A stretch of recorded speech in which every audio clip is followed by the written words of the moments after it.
In the following tutorial, we're going to take a look at parallax, one of the most important phenomenons of motion graphics that you can possibly do to create a more, let's say, modern looking animation. So what we're going to be dealing with is real or fake cameras. Now, there are things that happen with real cameras, of course, that we're trying to fake in a two-dimensional application, and that is this parallax idea.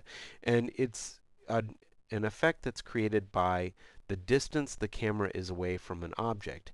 Those objects that are further away from the camera seem to move at a slower speed than the things that are close to the camera.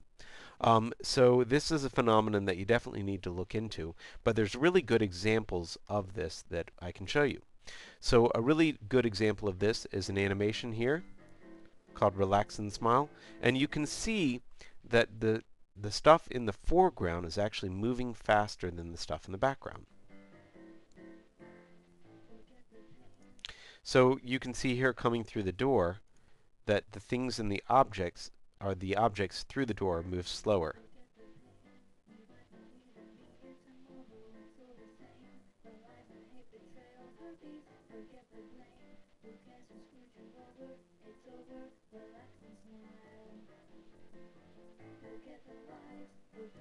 So there's a lot of parallax in that.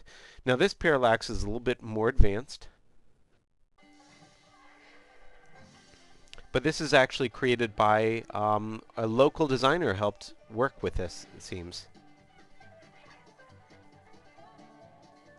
And you can see there are a lot of layers.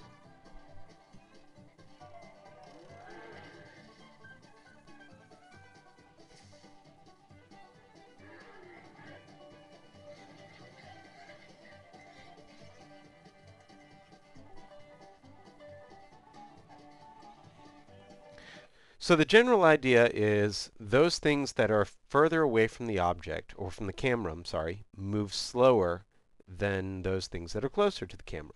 We're going to create this effect in Flash using some very simple animation techniques. So let's open up the SideScrolling1 file, and we're going to create an animation which is maybe 50 frames or so, just because that's pretty much as far as I can see here. So I'm going to right click and choose Insert Frame. I really meant insert keyframe. I'm so sorry. Insert keyframe for frame 50. And you'll notice if I zoom out a little bit, you'll notice that I have all of my layers already done. I have my kid here, and then I've got my road, my buildings 1, buildings 2, and then my moon.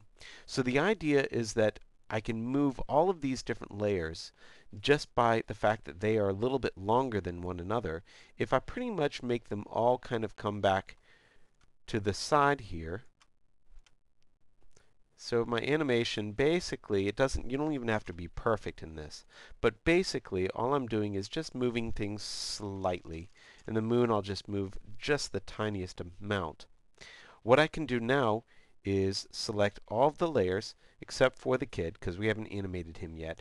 Right click and choose Create Classic Tween, and you'll notice now that all of my layers are moving at a different speed, and that created that parallax effect immediately.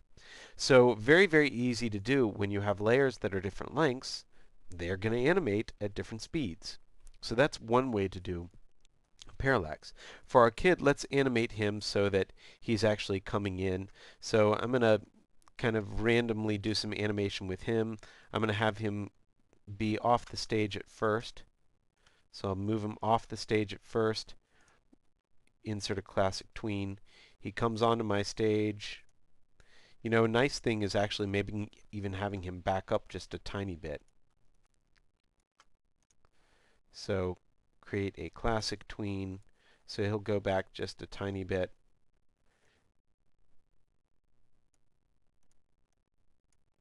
Actually, I'm going to extend that out, and then for the end, he's going to go forward.